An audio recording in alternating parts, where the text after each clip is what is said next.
Nada, a ver, en el internado yo hice en el Eugenio Espejo Ujú, y estaba justo haciendo la parte de ginecología en la maternidad Luz de Lena Arizmendi. Entonces, claro, o ujú, sea, pues no sé si alguno de ustedes rotó por ahí, pero como ujú, es hospital de referencia, pues, o sea, estaba a reventar el hospital de embarazadas y encima embarazos de riesgo. Y tuve una ujú. guardia horrible. Yo estaba en gine y bueno, mi hermano justo estaba él en pediatría, está rotando en neo.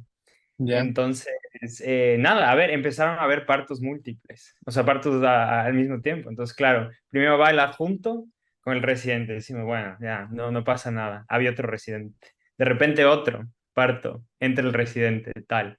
Y nos quedamos solos de internos. Decimos, a ver, tiene que ser muy mala suerte que pasen tres partos a la vez. Boom, Ujú, expulsivo. Una que estaba 8 9 pero bueno, expulsivo, tal. Entonces, claro, la típica de niño interno le toca, o sea, de las enfermeras. Entonces, nada, corre, vístete.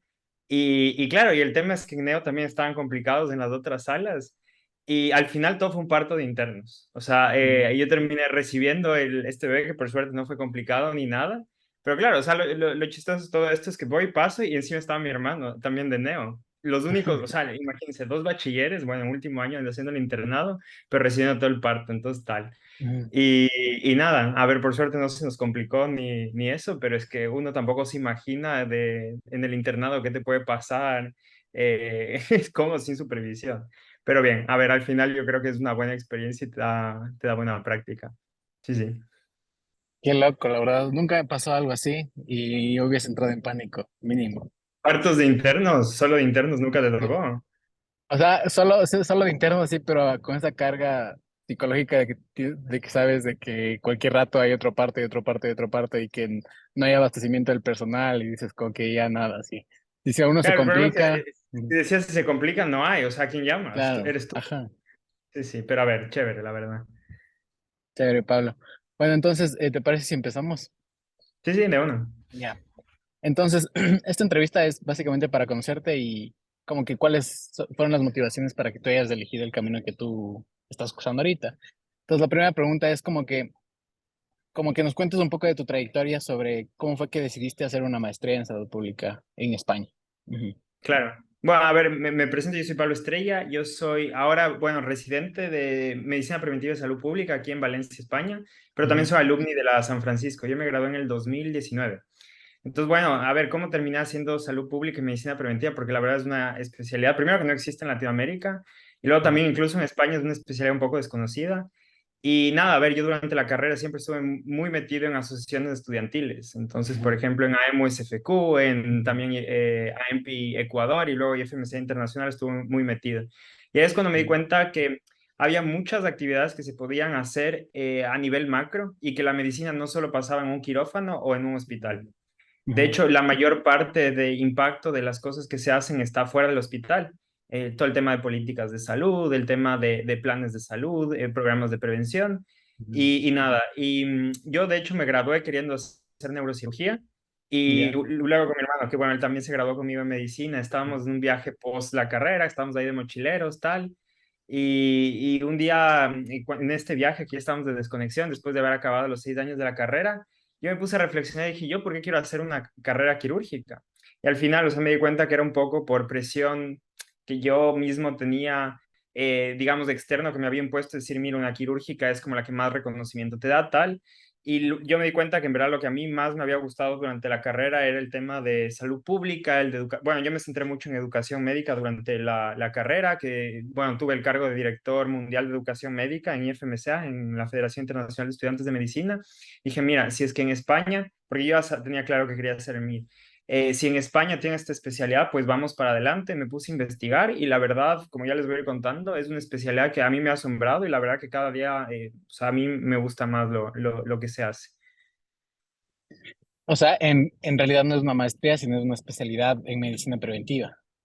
Sí, y eso es un poco lo que Ujú, a veces, claro, en Ecuador y en Latinoamérica no vemos mucho esa diferencia, porque en Ecuador, por ejemplo, si tú quieres ser salubrista, haces una maestría de salud pública, que puede ser 1 o 2 años. En España es una especialidad en sí. Entonces, bueno, lo engloba todo salud pública, pero son 4 años de especialidad, es un programa de 4 años, como la mayoría de otras especialidades. Y el primer año es obligatorio, o sea, en todas las ciudades que hagas en España, que hagas un máster de salud pública. Entonces, mientras estás en el hospital, también haces un máster. Entonces, bueno, mi hospital es el Hospital Clínico de Valencia, yo estoy trabajando ahí, ya soy R2, o sea, soy residente segundo año, pero durante el primer año, 9 meses son exclusivos para hacer el máster. Entonces, yo hice el máster en Madrid, en la Escuela Nacional de Sanidad. Entonces, a ver, también es muy chévere porque, imagínense, somos 100 residentes por año de salud pública y medicina preventiva en España. Y de los 160 estábamos haciendo este máster a la vez. Entonces, al final es muy interesante el conocer a otros residentes de distintas ciudades de España. Vienen, por ejemplo, de Canarias, vienen del norte de España, del sur, de Madrid, tal. Entonces, la verdad que está muy bien.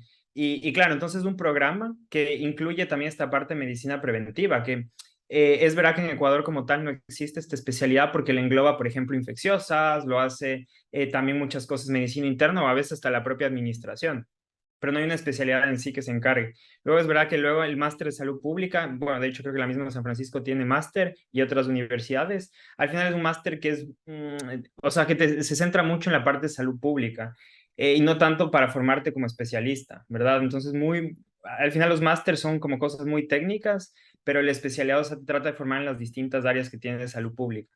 Entonces, para darles un ejemplo de las distintas áreas que se cubre durante la especialidad, se hace todo el tema de control de la infección a nivel hospitalario, entonces todo el tema de multiresistentes, aislamientos, manejo de brotes, todo el tema de vacunación, entonces, por ejemplo, todo el tema de vacunas de inmunodeprimidos, pacientes trasplantados, pacientes oncológicos, pacientes que estén tomando cualquier tipo de medicación inmunosupresora, nosotros nos encargamos de todo el programa de inmunización.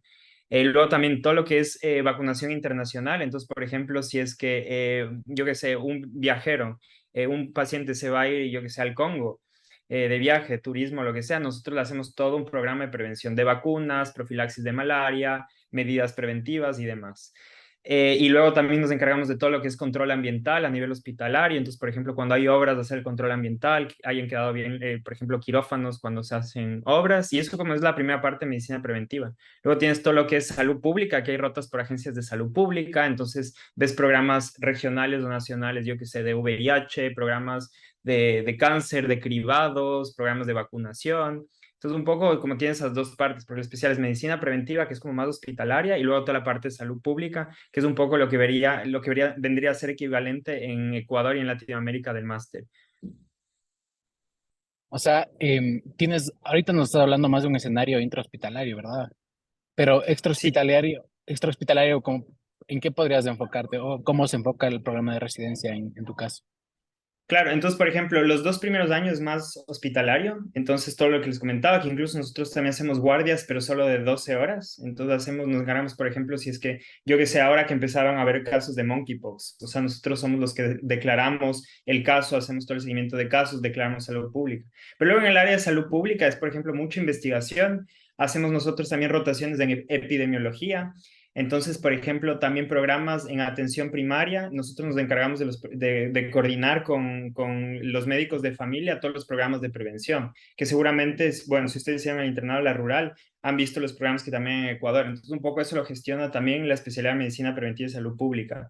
Luego también, por ejemplo, trabajar con el Ministerio de Sanidad, que vendría a ser equivalente al Ministerio de Salud de Ecuador. Entonces, sí, o sea, un poco la parte de salud pública es muy dinámica, o sea, puedes también trabajar, digamos, en agencias internacionales, tipo OMS, puedes trabajar en la CDC europea. De hecho, o sea, lo bueno que tiene España en cualquier especialidad es que cada año se pueden hacer hasta 4 meses de rotaciones externas. Entonces, por ejemplo, yo tengo compañeros mayores que han rotado, digamos, en OPS Chile. De hecho, un amigo en OPS Ecuador estuvo rotando haciendo un programa.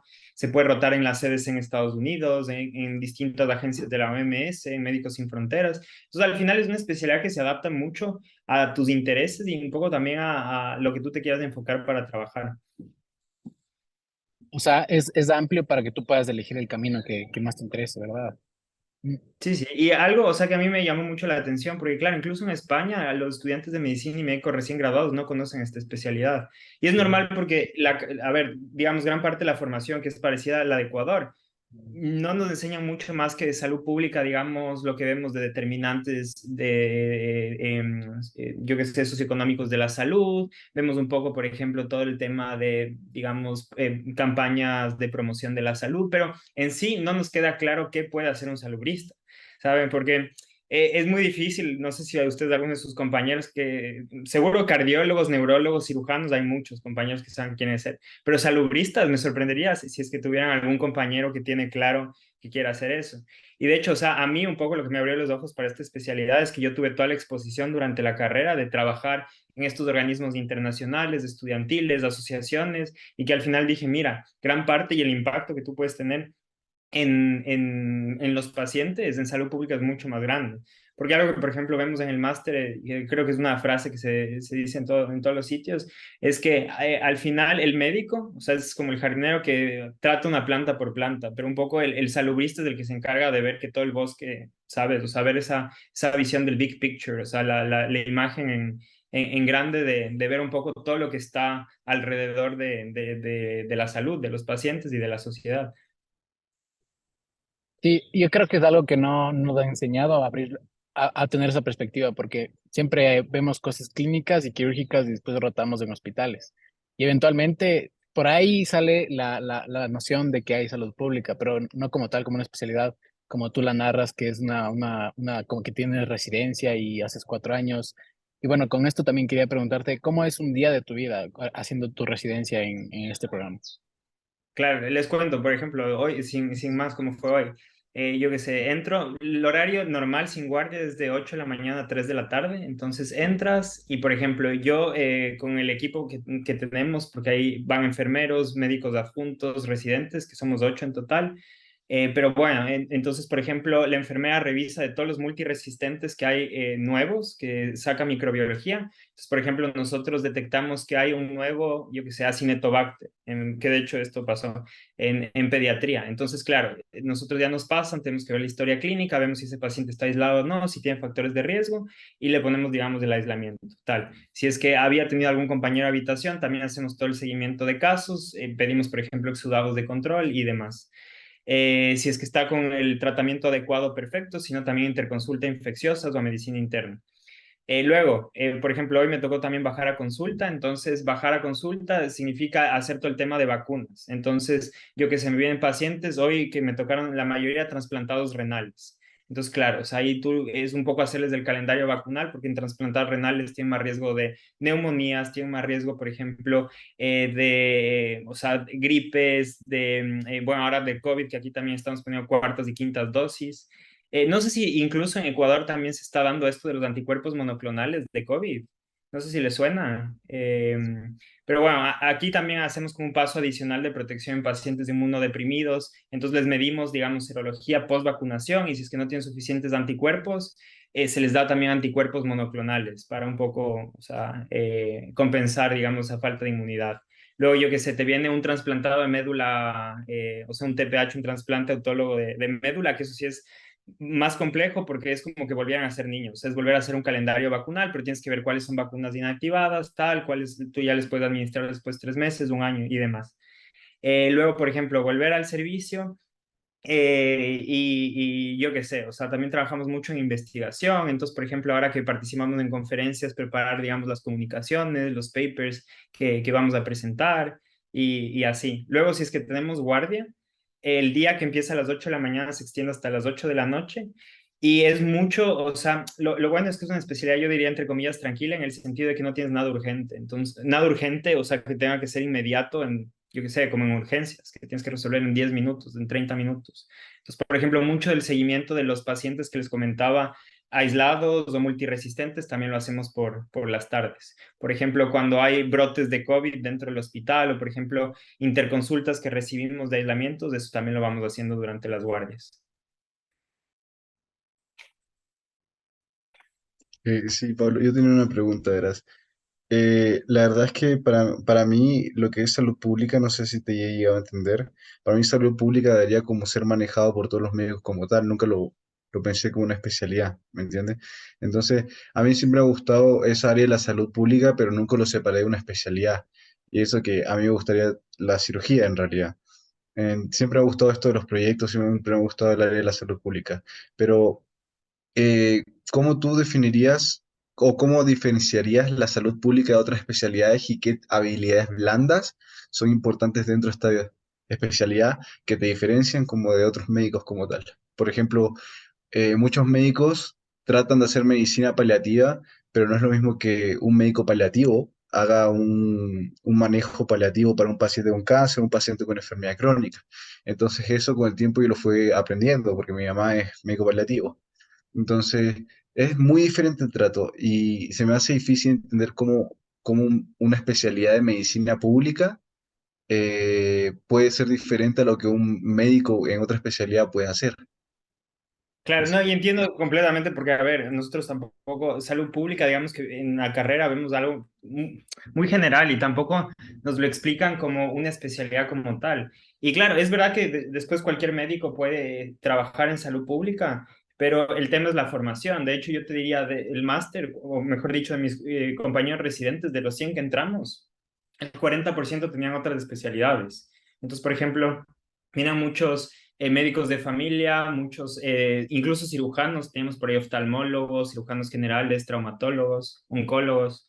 Y el tema es que, aunque es verdad que digamos, esta visión que tú dices que sí, por ejemplo, un cirujano también podría hacer, ahora que está muy en boga esto de la cirugía global o global surgery, que es un poco esto también esta visión más global y, y es, y eso, digamos, yo creo que es lo bonito de la especialidad, que salud pública al final engloba todas las especialidades, o sea, en el sentido de que un poco somos una especialidad central que un poco coordina, ¿verdad? Entonces, a diferencia de otras, porque es verdad, tú desde cirugía, es verdad que tú, por ejemplo, siendo cirujano, trabajando en el hospital, tú solo ves tus pacientes, tú solo dices, mira, tengo que cumplir X número de cirugías, pero tú no estás viendo si, por ejemplo, estás teniendo una mayor tasa de infecciones, yo qué sé, si eres cirujano, si eres traumatólogo, si estás empezando a tener más infecciones de cadera, ¿sabes? O si es que, por ejemplo, tienes una tasa de mortalidad más alta.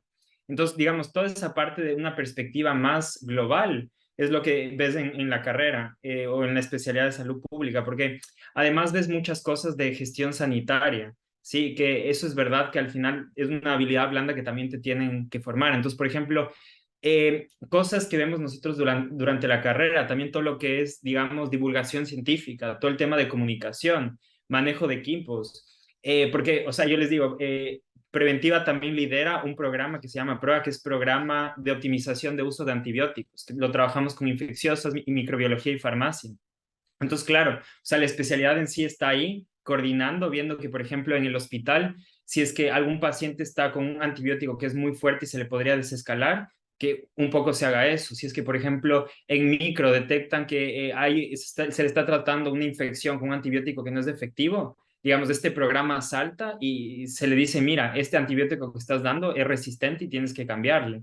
Entonces, todo eso, digamos que es un servicio mucho más central. Y es verdad que es un poco difícil verlo desde la perspectiva de cómo nos enseñan en la carrera, de qué es esto de salud pública, porque, claro, o sea, tú lo ves como muy, no sé, como muy integrado en todo el resto de especialidades, pero yo creo que poco a poco, y yo que estoy en segundo año, me faltan 2 años más, eh, es como que das un paso atrás y empiezas a darte cuenta de qué otras cosas están más allá del quirófano, más allá del hospital, más allá de la consulta.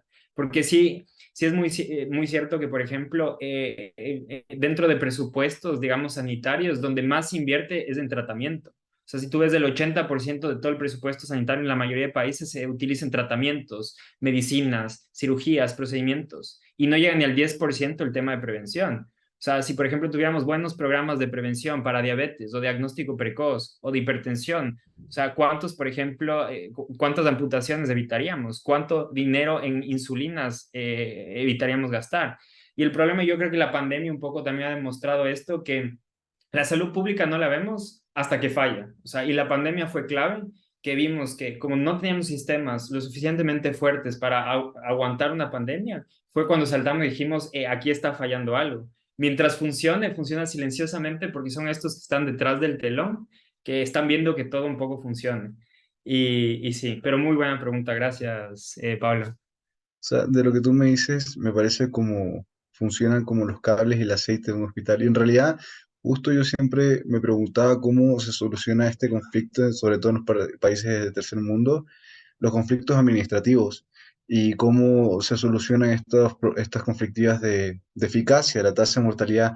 Y ahora que lo mencionas, sí me imagino un poco cómo funcionaría un médico que tenga una especialidad en salud pública, porque sí mejoraría bastante eso. Claro, la falta de eso te hace ver un poco la funcionalidad y no que cualquier médico o un entorno como tal pueda manejarlo. Entonces, sí.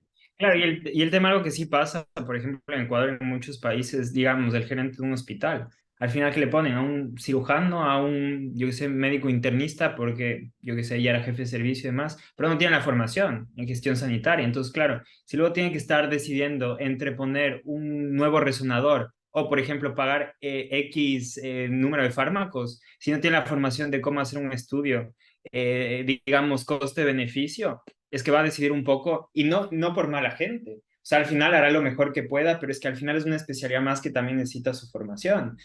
Y es verdad que un poco está, digamos, esa lucha del reconocimiento de la especialidad y que, bueno, en España hay especialidad. Yo creo que en Ecuador aún estamos un paso más atrás, que aún lo vemos como un máster, como algo adicional, pero tampoco algo necesario si tú quieres ejercer en salud pública. O sea, si ustedes ven cuánta gente en el Ministerio de Salud Pública tendrá un máster o formación en salud pública, probablemente no es un porcentaje de que sea la mayoría. Pero sí, es interesante verlo y de hecho, bueno, yo estaba muy involucrado también porque tenemos una asociación de residentes de salud pública en toda España, que yo fui el vicepresidente, bueno, justo este pasado año. Entonces trabajamos mucho con las sociedades científicas de España y uno de los temas que se está viendo y que se quiere trabajar es que en Latinoamérica no hay una estructura de salud pública, o sea, de formación en salud pública. Entonces, está el modelo, el español, que bueno, se aplica en muchos países de Europa, que la idea sería, de cierta manera, como exportarlo para que en Latinoamérica también empiece a haber la especialidad de salud pública. Porque eso también, créanme, que ayudaría muchísimo, digamos, en tema de controles de la infección, tema, por ejemplo, de todo lo que hablábamos de tema de vacunas, control ambiental. Es que yo ahora me pregunto, porque trato de acordarme en el internado, yo no sé, por ejemplo, cuando había obras, ¿quién se encargaba de ver que luego, digamos, el quirófano quede aséptico? ¿Verdad? O sea, o por ejemplo, cuando hay un brote, yo no sé quién lo maneja. O sea, en los hospitales, bueno, tú, Joshua, que estuviste también en época COVID, si por ejemplo había un brote de COVID, ¿quién se encargaba un poco de hacer todo el rastreo? Yo no lo sé, porque, digamos, el tema de brotes es muy interesante porque ahí te pones un poco como investigador. A mí el manejo de brotes es algo interesante. Hace poco tuvimos, bueno, ahora estamos manejando un brote de enterococo resistente enterococo faecium resistente a la vancomicina en hematología. Y claro, y es interesante porque tienes que ver los pacientes actuales que tienen por el antibiograma y luego vas viendo, o sea, en línea del tiempo, o sea, hacia atrás, con qué pacientes compartieron cama. Entonces tú vas viendo y es como que vas haciendo un poco como de investigador y decir, mira, a ver, vamos viendo en qué momento se pudieron haber contagiado. Y bueno, haciendo esto, pasamos de 4 pacientes a tener una línea del tiempo de 12 pacientes en total desde agosto, que digamos es donde empezó este brote. Y es interesante porque al final yo creo que son cosas que no están estructuradas en Latinoamérica, no están estructuradas en Ecuador, que podrían ahorrar muchísimo. O sea, por ejemplo, no sé ahora cuál será la tasa de infecciones, digamos, quirúrgicas o infecciones nosocomiales en los hospitales, pero también el tema es que no hay un sistema de control de la infección, digamos, estructurado de esta manera. Claro, es que justo respondiendo a tu pregunta, ¿quién se hace cargo de esto? Nadie se hace cargo de eso. Por ejemplo, en todos los residentes internos en el Eugenio Espejo saben que hay casi todos los pacientes que ingresan en Eugenio tienen KPC.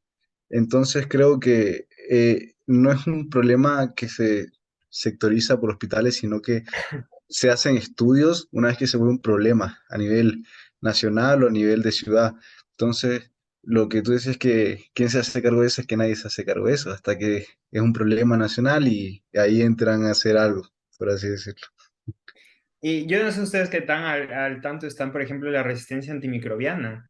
Que bueno, justo hasta el 24, mira, aún seguimos en la Semana Mundial de la Concientización de la Resistencia Antimicrobiana. Pero bueno, el tema, para el 2050 va a haber más muertes por microorganismos multiresistentes que muertes por cáncer. O sea, es que es una barbaridad, o sea, es una locura porque estamos nosotros evolucionando en la medicina que ahora, digamos, sobre todo en países más desarrollados, la mayor parte, digamos, de comorbilidades vienen de enfermedades crónicas no transmisibles, mientras que en países en vías de desarrollo o en países de nivel socioeconómico más bajo, eh, lo que predomina son infecciones, son al final enfermedades transmisibles, entonces infecciones.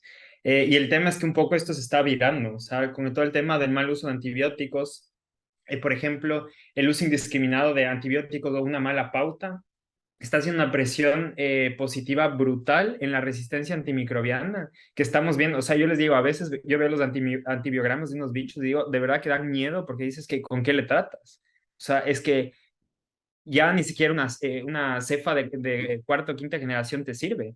O sea, ni siquiera el volver, o sea, estos antibióticos, los antiguos no está funcionando.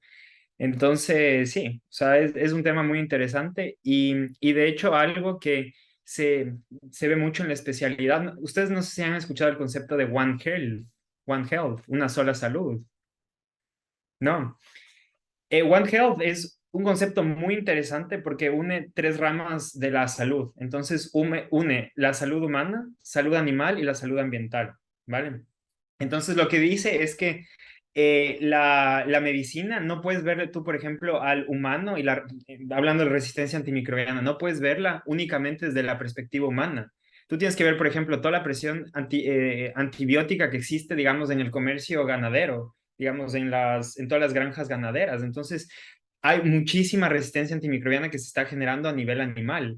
Luego, a nivel de ambiente, o sea, ¿por qué estamos viendo cada vez enfermedades infecciosas, como por ejemplo ébola, COVID, yo qué sé, virus del Nilo Occidental? Es justamente por destrucción del medio ambiente donde se está desplazando los vectores, porque claro, zonas donde antes eran, digamos, bosques, junglas y demás, se empiezan a hacer zonas urbanas, entonces claro, toda esa población de vectores, ya sean insectos, animales y tal, se quedan ahí y tienen más contacto con las poblaciones. Y así es como están saliendo nuevas enfermedades infecciosas. Entonces, One Health es cómo ver la salud, no solo desde el enfoque humano, sino enfoque humano, animal y ambiental. Y de hecho en Europa están muy avanzados en este tema, o sea, tienen proyectos europeos para trabajar en One Health, en una sola salud, y de hecho ahora se está tratando de promover salud en todas las políticas. Entonces, ahora lo que se está promoviendo es que sin importar si está haciendo una política económica, política social, una política jurídica, que siempre esté enfocado por salud.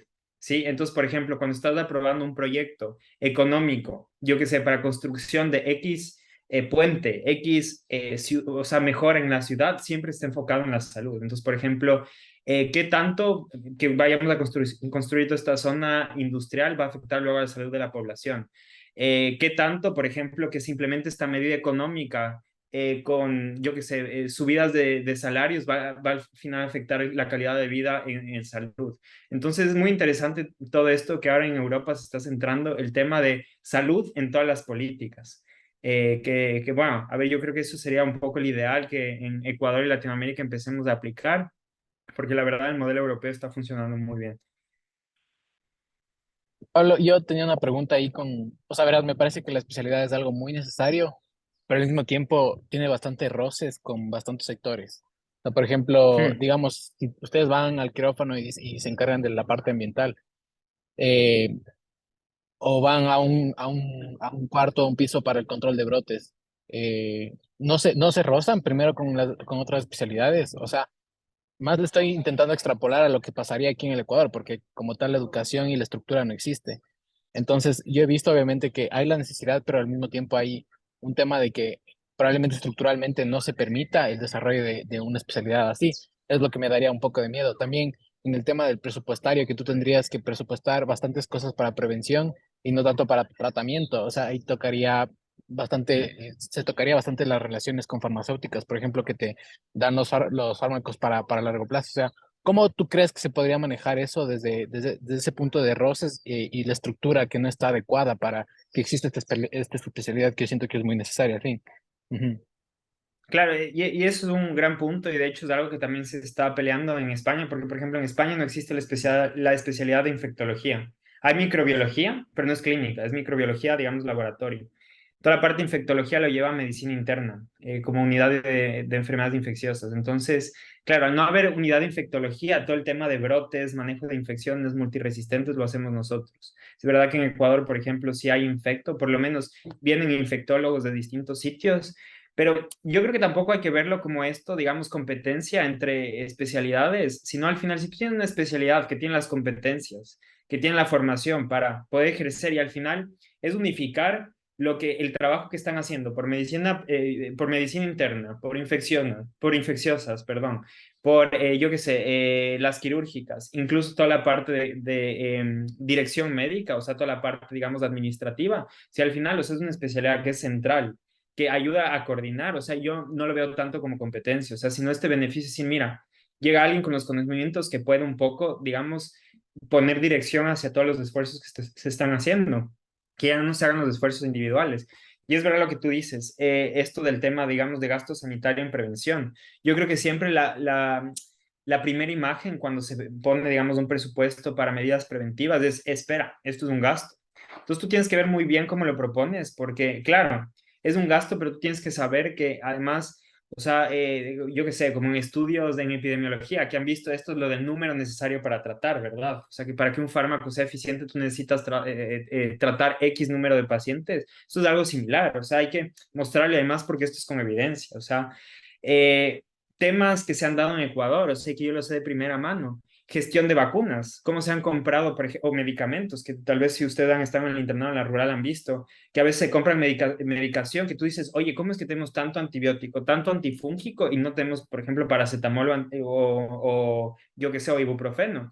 Y es muchas veces por el tema de gestión sanitaria, porque al final las personas que están ahí no tienen la formación de gestión sanitaria, no pueden tampoco decir, mira, vamos a hacer un cálculo, o sea, de una manera científica, cuánto necesitamos, cómo vamos a distribuir.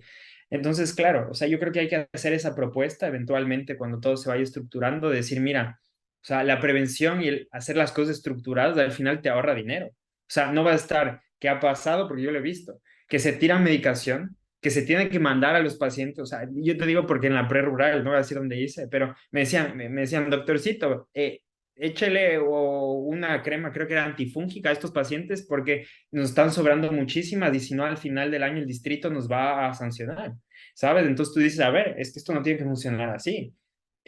Porque, o sea, es una pena. El gasto sanitario que se hace en Ecuador, a ver, es importante. O sea, el presupuesto del Estado es un buen porcentaje en sanitario y ya que tenemos un recurso limitado, o sea, lo mejor sería gastarlos bien. Porque, y bien y sabiendo, y no te digo yo que ahora como R2 sepa, porque es verdad que eso lo vas aprendiendo mucho con la formación y aún luego también tienes másteres de gestión sanitaria y lo que quieras, pero no puedes asumir que decir porque eres médico yo sé gestionar la salud porque no es así. Como nosotros que decimos somos médicos generales, cirujanos generales, y ahora me puedo poner a operar un apéndice. No es así. Tienes que tener la formación y las aptitudes necesarias para cada competencia. Y yo igual quisiera saber un poco de tu decisión de hacer en España, porque, o sea, como tal, sistemas de salud he visto también que son súper buenos, por ejemplo, en Alemania, Inglaterra, o bueno, en Estados Unidos no diría tanto, pero porque es como que hay una gran brecha entre la parte privada y la parte pública. Pero, por ejemplo, Alemania, Inglaterra, Australia, me parece que también son países que en temas salubrista también están súper desarrollados. ¿Tú investigaste o tú sabías qué querías hacer ahí en España? Ujú. A ver, yo tenía claro que quería hacer en España, porque primero, idioma, eso primero, pero dos también por el programa formativo, porque ya tenía claro que eran 4 años, que tenía el máster, que también luego ese máster te sirve a nivel internacional. Y es verdad que, por ejemplo, Alemania necesitas del idioma.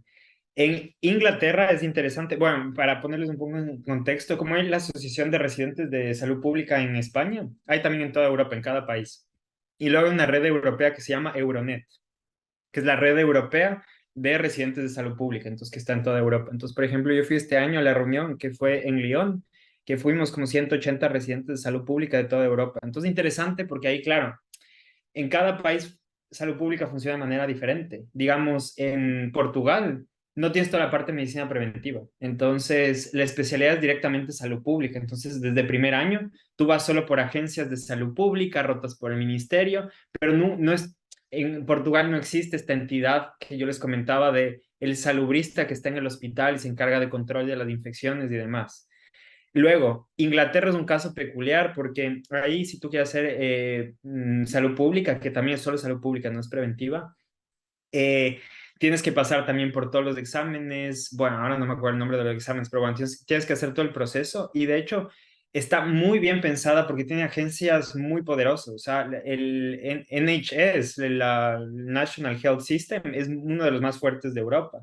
En inversión de recursos, de investigación y demás, y la salud pública además que tiene un rol principal. O sea, por ejemplo, todo el tema de gestión sanitaria solo se decide por salud pública, o sea, no es como en otros sistemas que pasan que cualquier, digamos, director o de hospital o yo qué sé, médico va a la gestión sanitaria, sino que tú tienes que tener una formación.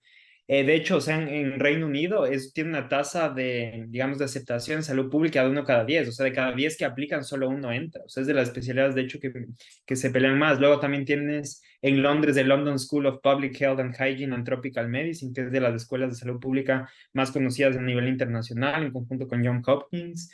Entonces, claro, o sea, yo creo que todo ese reconocimiento que se tiene en el país también hace que sea una especialidad muy cotizada. Luego, en el resto de países, es verdad que yo tampoco hice mucha más averiguación, porque yo tenía claro, me gustaba también, yo creo que en calidad de vida en España ganas muchísimo. O sea, algo que a mí me ha sorprendido mucho en España entre residentes es que, digamos, este buen ambiente que hay entre residentes y también al final en España no se sabe cómo funciona la especialidad, pero también es una especialidad pagada. O sea, todos los residentes, aunque es verdad que comparado con otros países europeos tal vez no es el mejor salario, pero sí, o sea que se paga bastante bien, vives bien. Es verdad que puedes tener una carga asistencial grande, pero, por ejemplo, con el tema luego de tener acceso a oportunidades, ir a conferencias, eventos, tal, o sea, es que desde España se puede viajar muy fácil. Y que luego también tienes buena conexión con toda la parte de Latinoamérica, porque muchas veces quieran o no en distintas especialidades, España sigue siendo también referente de Latinoamérica o este nexo, digamos, con gran parte de Europa. Entonces, sí, sí, sí. La verdad que yo España lo tenía muy claro y de hecho Valencia, no sé si conocen, pero también les recomiendo y de los que escuchen esto, si no han estado en Valencia, uff, gran ciudad. Paellas increíbles, o sea, todo el tipo de arroces muy ricos, gente también muy, muy buena onda y además que es una ciudad que está al lado de la playa, así que eso también da vida. Ahorita que entras de este mismo tema, explícanos un poco cómo es el estilo de vida de alguien que está haciendo la residencia en tu especialidad. Claro, a ver, eh, es verdad que, por ejemplo, a nivel de salario, puede que, porque, ¿cómo funciona? El sueldo en España, todos los residentes de cada año tienen el mismo salario, ¿verdad? Puede variar un poco entre provincia, pero todos los residentes tienen el mismo. Y luego tienes un adicional por guardias. Entonces, claro, residentes de cirugía que hacen, yo qué sé, 6 7 guardias de 24 horas, te pagan las 24 horas o el 17 horas, dependiendo del día, tal. Pero entonces, claro, eso se impacta más en tu salario que, por ejemplo, yo que hago más o menos 8 tardes al mes, que claro, cada tarde son 5 horas, entonces, claro, no son tantas horas.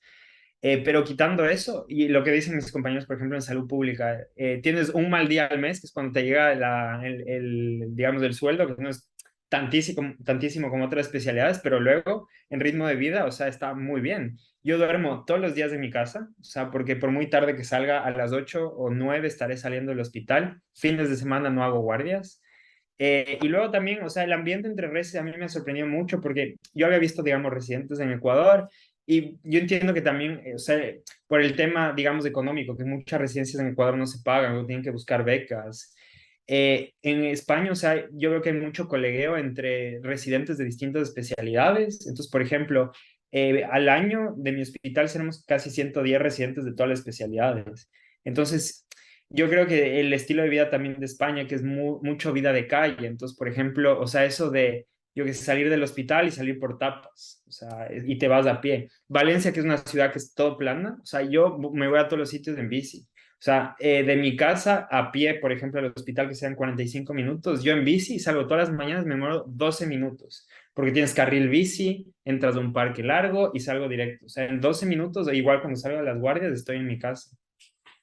Luego, por ejemplo, hay muchas conferencias o eventos que puedes participar, que te pueden incluso financiar. Tienes 10 días al año para participar en eventos, digamos, formativos, conferencias. Y luego vacaciones tienes casi un mes, porque son 22 días de vacación más 6 días de libre disposición. O sea, tienes 30 días que no te cuentan fin de semana. Entonces, o sea, la verdad que si tú coges bien con, digamos, con feriados y todo, o sea, puedes organizarte bastante bien. Sí, sí. Qué chévere. Y una vez ya terminando tu especialidad, yo quería hacerte la pregunta, ¿qué oportunidades tienes? O sea, nos hablaste ya un poco de algunas áreas, pero desde la más común, que dices como que mis residentes más grandes están haciendo, hasta la menos común, en qué áreas de ejercer la profesión tienes? ¿Qué De oportunidades hecho, hay? Ujú. justo cuando, bueno, estuve en la asociación de Resis, hacíamos también estudios sobre justo esto, o sea, la salida laboral de los adjuntos, o sea, de los especialistas recién graduados. El 40%, la mayoría, se quedan en hospital, o sea, a nivel de medicina preventiva. Tema de, por ejemplo, todo lo que les decía, control de infecciones, vacunación, toda la parte hospitalaria. Luego, el resto del 60% se divide entre, por ejemplo, la parte de epidemiología. Hay gente que trabaja directamente en el, yo qué sé, en el Centro Nacional de Epidemiología de España. Algunos, por ejemplo, en investigación. Otro porcentaje importante también agencias de salud pública, ya sea a nivel regional, o sea, a nivel de, digamos, de lo que vendría a ser provincias de España, o sea, que son comunidades autónomas de aquí. Y también hay muchos que trabajan luego a nivel internacional, lo que les decía, o sea, en agencias de salud pública, ya sean, por ejemplo, tipo de la OMS, regionales, Médicos Sin Fronteras. Hay muchos, por ejemplo, porque también hay muchos extranjeros que vuelven luego a sus países a trabajar en gobiernos, o sea, a trabajar en ministerios. Que de hecho, o sea, yo en un futuro no descartaría también la posibilidad de poder volver a Ecuador para, por ejemplo, trabajar dentro del ministerio, encargarme de proyectos de salud, pero sí es verdad, no creo como adjunto, o sea, como especialista recién graduado, porque los 4 años de formación están muy bien, pero al final, o sea, la experiencia sí la vas ganando luego con el día a día. Y yo sí me quisiera quedar algunos años más en Europa, porque, por ejemplo, o sea, trabajar en agencias que son muy potentes como la CDC europea, es que yo creo que te da mucha experiencia y que quieras o no luego con esa experiencia, o sea, ya de, digamos, de un especialista de más años, puedes volver a Ecuador con un poco la experiencia a tus espaldas, ¿sabes? De decir, mira, he trabajado, he manejado X cosas a nivel europeo o incluso yo que sé, fuera de Europa, también a nivel regional, internacional. Entonces, ese bagaje yo creo que tiene mucho peso porque eso es algo que a mí un poco me molesta, bueno, me molesta, que veo en salud pública mucha gente y con buenas intenciones se pone a trabajar, digamos, a nivel de ministerios, pero sin aún tener la formación. Y te digo, yo soy el primero, o sea, yo estoy en plena formación y no estoy preparado aún para trabajar ahí, pero sí veo gente que, claro, y con buenas intenciones, porque yo creo que mucha gente lo hace con buenas intenciones, pero luego mala gestión. Entonces, luego también esos son los resultados que vemos en muchos niveles de gestión sanitaria. Pero sí, yo creo que mi perfil va más enfocado a nivel internacional, que es lo que a mí siempre me ha gustado en la carrera y al final por lo que yo también me metí en la especialidad de salud pública fue este tema internacional. Mm. ¿Tú querías preguntar algo, Pablo? No, por ahora no. Ah, bueno, pensé que sí querías. Yo quería preguntarte ahorita que estabas mencionando un poco la diferencia entre los dos sistemas de salud. No quisiera quedarme solo con la opinión de que la única diferencia entre el sistema de salud pública en Europa y versus de Ecuador es solo la parte estructural. Entonces yo quería preguntarte, o sea, ¿qué, qué ideas por ejemplo, cómo tu experiencia con ideas podría mejorar el sistema público de acá? Porque sabemos que también quieres eventualmente regresar, o es una de tus proyecciones, pero si es así, como que qué ideas tuvieras tú para mejorar el sistema de acá de público de salud. A ver, primero es que yo estoy convencido, hay muy buenos profesionales en Ecuador, pero yo creo que están muy mal distribuidos. O sea, al final, por ejemplo, si tú ves gran parte, en Ecuador hay muchísima fuga de cerebros, o sea, hay muchísima fuga de especialistas que al final por tener mejores condiciones en otros países terminan quedándose ahí. O sea, yo ahora soy el primero haciendo la residencia afuera. Entonces, yo creo que un poco hay que centrarse en eso, decir, mira, ¿qué se puede hacer para que, claro, dentro de las limitaciones que tienen, por ejemplo, empecemos a tener programas formativos en el propio Ecuador, o sea, con la calidad de hospitales que tenemos? O sea, yo el primero soy el fan número uno del Eugenio Espejo, creo que hay profesionales muy buenos. ¿Cómo es que no estamos formando residentes o casi, porque a ver, si hay universidades que están formando, pero un número mínimo? ¿sabes? O sea, estamos dependiendo al final de la formación externa. Entonces, yo creo que primero empezar por ahí, necesitamos empezar a formar especialistas dentro del propio país que se puedan luego quedar y alimentar al propio sistema. Luego, un caso peculiar que yo también diría que en Latinoamérica y Ecuador es el tema de la medicina rural, porque claro, en España, digamos, también hay medicina rural, pero es que los que aquí llaman pueblos de España no tienen nada que ver con los pueblos que tenemos en Ecuador. Entonces, yo creo que hay que fomentar mucho más la atención primaria en Ecuador. O sea, yo creo que aún se ve la atención primaria, digamos, como algo muy flojo, o sea, algo muy, muy débil que va, digamos, como para poner un parche. Cuando de verdad, o sea, de hecho, el 80% de todos los problemas sanitarios se deben resolver a nivel de atención primaria. Y solo ese 20% que son más complejos, necesitan cirugías, intervenciones ya especializadas, se van al hospital. En España pasa lo mismo, ¿eh? Pero yo creo que se debería fomentar y apoyar la atención primaria. O sea, se debe estructurar de tal manera de que pueda ser mucho más resolutiva y que, por ejemplo, yo he visto de primera mano también en Ecuador cómo hay problemas luego en derivaciones de pacientes que, yo qué sé, tienen que operarse de X cosa y están casi yendo de un hospital a otro sin que haya resolución.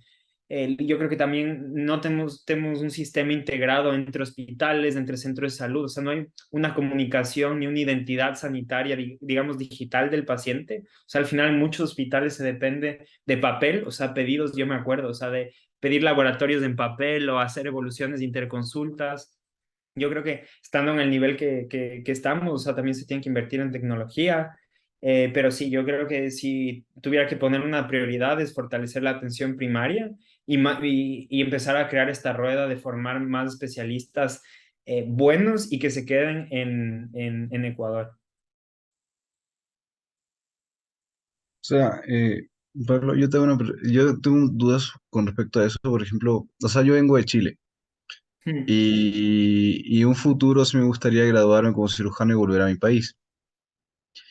Pero desde el punto de vista de Ecuador, a mí me gusta mucho Ecuador, pero no sé si me quedaría, ¿me entiendes? Entonces es súper difícil como que pedirle a alguien que te gradúes y te quedes en un país que muy pocas personas les guste y mejorar la calidad como los programas de educación, cosas así, es más político más que médico. Y hay muchos médicos que se han tratado de integrar en el área política para como que cambiar el sistema de salud general o redistribuir los recursos humanos en el Ecuador, pero es súper jodido, porque es difícil, una persona, es muy difícil que haga cambios y peor en Ecuador, porque más que nada la política y aquí no todo funciona con democracia, aunque se disfraza así. Sí, sí, Entonces, no, entiendo lo que me dices, porque al final parte de mi reticencia para volver tan pronto a Ecuador es eso, que al final salud pública en Ecuador es muy político y a mí me gusta más la ciencia que la política. claro. Entonces, a pesar de eso, yo sí creo que nosotros como médicos tenemos un rol clave en la sociedad porque tenemos también una responsabilidad que tienen pocas otras carreras, ¿sí? O sea, esta parte de la vocación, o sea, el tener a cargo la salud de los pacientes también tiene mucha influencia al final en toma de decisiones. Lo que antes le estaba comentando de salud en todas las políticas, un poco lo que tenemos que basar. O sea que, por ejemplo, cuando en Ecuador se empiecen a aprobar presupuestos, digamos, para educación, decir, ok, pero vamos a ver también un enfoque sanitario. Las escuelas, por ejemplo, están también teniendo, digamos, tema de desnutrición, que había este programa de desayunos y también de comidas en colegios públicos. A ver, en verdad esto, o sea, se está llegando a aplicar porque no sé si alguna vez ustedes vieron, muchas veces la alimentación no era ni saludable, o sea que se les daba un jugo de estos azucarados con, yo qué sé, con una bolsa de papas. Entonces, sí, o sea, yo creo que ese tipo de cosas hay que empezarlo a ver y que yo creo que y eso me pasó entrando a salud pública, te das cuenta que la salud no está solo dentro del hospital, no está solo dentro de tu consultorio. Es verdad que muchos se quedarán trabajando solo ahí y está bien, pero yo creo que la gente que le guste y tenga, digamos, esta vocación más social o más de salud pública, al final terminará en puestos, o sea, de toma de decisiones. Entonces, Yo estoy convencido que al final va a haber muchos cambios en los próximos años. La pandemia yo creo que ha puesto un antes y un después en la sociedad y sobre todo en la importancia que tiene la salud, porque al final si dicen es que la pandemia solo afectó en la parte sanitaria, no, o sea, afectó en trabajos, afectó en todo el tema económico del país, en todo el tema productivo. Entonces, de nuevo, yo creo que los sanitarios, o sea, los médicos, toda la gente que trabaja en el sector salud, tenemos una responsabilidad especial y que al final es empoderarnos y poder un poco hacer esto de política, salud en todas las políticas. Y, y a lo mejor promover más que nada como la especialidad de salud pública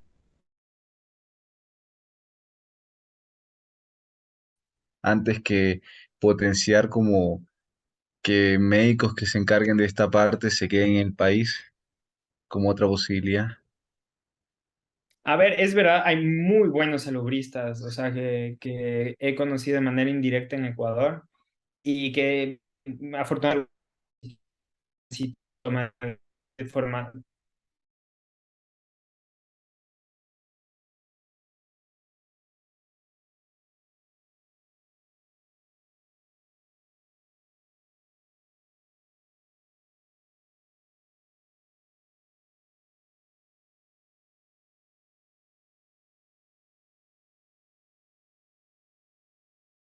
Yo creo que ¿Y qué piensas de Alemania? O sea, a mí me interesa Alemania.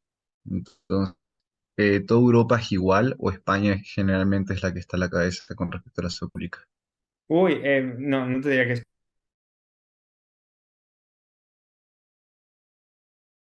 de fama de tener una atención primaria muy buena y lo tiene.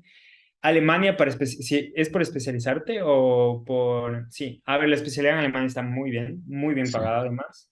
No tienes un examen como el MIR, o sea, al final tienes un poco, es más examen de idiomas y un examen como de nociones básicas que tiene Alemania, luego es más como por competencias o méritos que en tales. Así que, a ver, yo creo que también es una buena idea.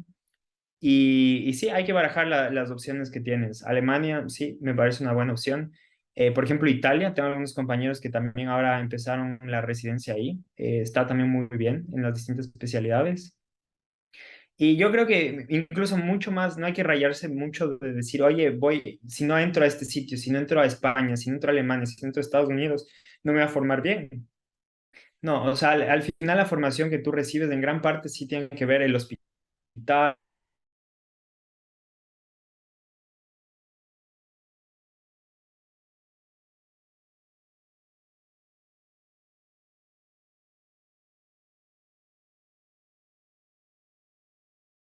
No tengo que leer libros. Al final la formación es, yo me preparo porque es que si no, ahora de verdad que yo no sé qué hacer con mis pacientes. Entonces yo creo que al final es tú cómo lo enfoques. Puedes pasar sin pena, sin gloria, ciencias, probablemente. Entonces yo creo que incluso más que estresarte en qué sitio termines, es donde estés, de nuevo, o sea, tratar de ser lo mejor, aprovechar, porque oportunidades hay en muchos sitios. Mm. Incluido, yo te digo, muchos sitios en Latinoamérica, o sea que Costa Rica, Chile, México, Colombia, o sea, incluso en Ecuador hay muy buenos programas también de especialidad. O sea, al final yo creo que es un poco donde, cómo vayas buscando las oportunidades y lo que se te vaya presentando. O sea, eh, y si no fuera salud pública, o sea, ¿qué hubieras elegido? Uf, buena pregunta. Pero si no fuera una quirúrgica, sino la clínica. Clínica. Yo creo que tal vez me hubiera ido por infecciosas. O ¿Sí? sea, sí, sí, sí. Es que a mí el tema, por ejemplo, de vacunación o el tema de multiresistentes me parece muy interesante. De hecho, o sea, es que lo hemos visto, es del futuro. O sea, por ejemplo, todo el tema, lo de las vacunas de ARN mensajero, es una locura. La tecnología de ARN mensajero, es que eso se va a empezar a utilizar también para todo el tema cáncer, todo el tema, digamos, de enfermedades autoinmunes. No sé, o haría también investigación. O sea, no me molestaría nada dedicarme a investigación. Mm. Te lo preguntaba porque de neurocirugía a salud pública hay bastante diferencia y me esperaba una respuesta como neurofisiología o Ah, no. ok. No, y luego también veo lo puteados que están mis coRs de neurocirugía y tampoco les envidio. Y que se está formando más neurocirujanos de los que se necesitan. y que luego hay más oferta en neurocirujanos de los que necesita la demanda. Así que ni tan mal. Que si alguno quiere, de los que luego escucha esto, quiere hacer neurocirugía, que adelante. Pero que sepan que también es te tiene que encantar y que es muy sacrificado. ¿Sabes? Yo, algo que sí recomendaría en general es desmitificar esto de el sueño de la especialidad en el sentido de que sí, entre peor me traten, más voy a aprender, si es que puedo estar 18 horas al día, increíble, si puedo estar, o sea, todo el día en el quirófano. No. O sea, este es una tontería que nos metió Grey's Anatomy y todas las series de medicina, que parece que entre, o sea, más de verdad estemos explotados. No, no, o sea, yo también creo que gran parte o sea, de tener buenos médicos es que tengan una buena salud mental. Y no puede ser que el trabajo sea todo lo que te define. O sea, de verdad. Eso yo estoy convencido. Uno tiene que también aprender, y eso me gusta a mí, por ejemplo, en salud pública nos forman mucho, digamos, en cosas de temas sociales, temas económicos, temas, ¿sabes? Incluso hasta parte de marketing, porque tienes que saber, digamos, muchas veces cómo vender una estrategia de salud. Entonces, sí, o sea, yo creo que lo mismo se aplica en cualquier otra especialidad.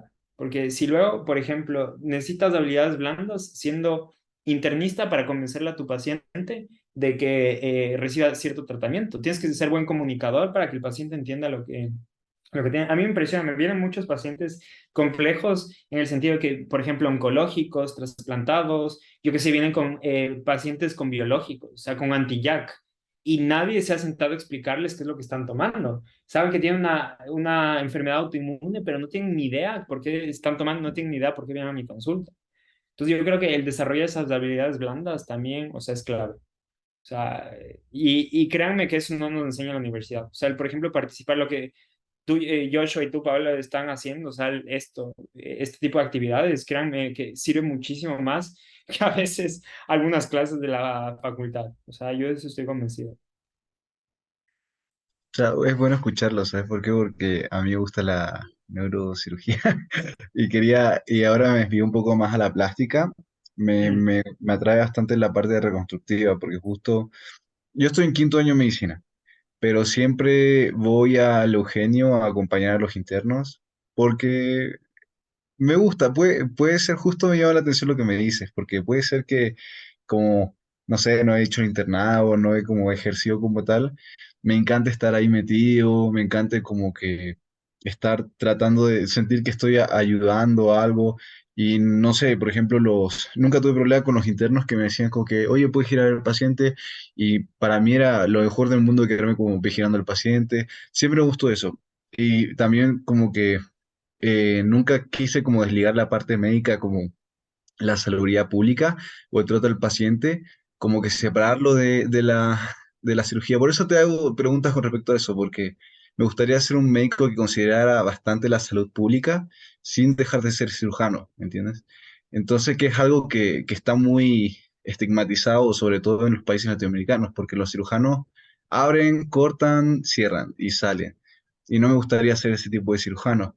Entonces, no Si te sé. gusta todo este tema de salud pública y cirugía, te recomiendo que busques Incision. Incision es un grupo de, bueno, estudiantes de medicina que se enfocan en salud global. Entonces es toda la parte, digamos, porque es que salud global es interesante, porque se puede hacer mucho salud pública en cirugía. Entonces, de hecho, yo le conocí a Dominic, que es digamos, el fundador. Él está haciendo cirugía cardíaca, pero también es un máster de salud pública, creo que en Harvard.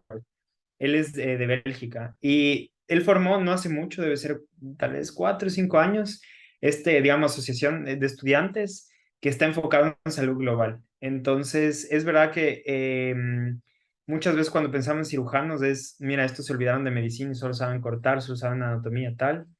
Yo que sé, como siempre se ríen de los traumatólogos que solo saben cortar y luego cuando tiene fiebre ya interconsultan a medicina interna. Pero bueno, si te gusta toda esa parte, hay redes, o sea, de verdad que hay redes. Yo, por ejemplo, ahora también estoy trabajando activamente, no sé si les suena la Asociación Médica Mundial, pero todos los países tienen su asociación médica, como la ecuatoriana. Y luego, como hay una asociación que engloba todo eso. Yo estoy ahora en la sección joven de la Asociación Médica Mundial, que soy director de miembros, de socios.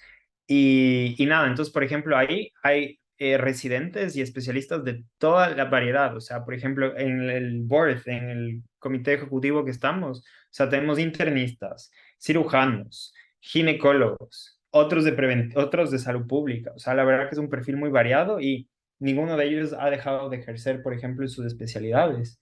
Yo creo que al final la salud pública también puede ser un complemento. Y mira, te puedes formar como yo en un programa de 4 años, pues también formarte, digamos, trabajando activamente en otros sitios, en asociaciones, en, yo qué sé, hay un montón de cosas. Y eso, no sé si tienen alguna otra duda, que si no creo que ya Sí, estamos sobre la hora. sí, ya estamos sobre la hora, la verdad. Yo te quería preguntar un poco sobre el sistema de aceptación, pero si es que estás de apuro, pues podemos dejarle para la siguiente. No, tranqui, dime. O sea, ¿cómo es el sistema de aceptación cuando alguien elige hacer un masterado ahí en España o una residencia? Es difícil? ¿Qué fue lo que te ayudó a entrar? Eso. A ver, es verdad, para el MIR, porque bueno, es distinto si quieres entrar a un máster que si quieres al MIR. Para el máster no te piden el título homologado. Tú puedes hacer, por ejemplo, un máster de salud pública, que yo tengo algunos compañeros que hicieron solo máster de salud pública de Ecuador, sin hacer la especialidad y luego volvieron. Y solo ahí tienes que hacer, digamos, papeles de la universidad, de pagar la universidad o conseguir una beca. Y luego para la residencia, sí es verdad que tienes que hacer todo el trámite de homologación, que ahora se está demorando bastante tiempo, pero me parece que hace poco se aprobó una ley que es como de aprobación rápida, que dice que en 6 meses tiene que homologar tu título, que eso viene genial. Y luego el tema de porcentaje de plazas que se asignan para, digamos, el cupo extracomunitario. Comunitario es todos los países que son de la Comunidad Europea. Entonces hay un cupo que era del 4%, que era aproximadamente 360 plazas, que ahora desde este año aumentaron al 6%, si no estoy mal. Y de hecho ahora es de los mejores años para entrar siendo extranjero a España, porque entre los últimos 3 años, desde que empezó la pandemia, menos extranjeros aplican. Entonces, no sé si es que el 2020, que es un año antes de que yo haya dado el MIR, aplicaron casi 14 o 15 mil extranjeros. Perdón, 4 mil o 5 mil extranjeros. Y eso se ha ido reduciendo muchísimo. O sea, hay más plazas para extranjeros, hay menos gente que está aplicando. Entonces, yo creo que es también un buen momento para hacer la especialidad. Entonces sí, a ver, yo hice un poco el proceso de esa homologación. Yo no hice rural, sino el año de rural, porque ya fue justo COVID. Me estuve preparando para una academia para el MIR y di el MIR directamente el 2021, el año pasado. ¿Y qué le recomendarías a los jóvenes que quieren hacer la residencia en España? A ver, yo creo que es mucha dedicación, o sea, sobre todo porque sí te tienes que centrar un año al menos, o un año y medio, de centrarte a estudiar. O sea, puedes estar haciendo otras cosas. Por ejemplo, yo trabajaba mientras estudiaba, porque yo trabajaba en una empresa de educación médica alemana, ambos, que, bueno, creo que les debe sonar. Yo trabajaba a tiempo completo mientras también estudiaba para el MIR, pero a ver, que se puede, pero yo sí recomendaría dedicarte al 100% si puedes, porque es verdad que muchas veces la situación económica o personal es diferente. Y nada, porque claro, tienes que estar pendiente de estudiar de lunes a sábado, o sea, solo el domingo, me acuerdo yo tenía libre, tienes que hacer todos los simulacros, pero que es algo que se consigue, o sea, de nuevo, y cuando me preguntan, yo digo, medicina en general, yo tampoco creo que es una carrera difícil, o sea, no estamos estudiando nosotros física nuclear. O sea, si es que una persona del común, de la calle, se pone a leer un libro de anatomía con conciencia, es que se entiende.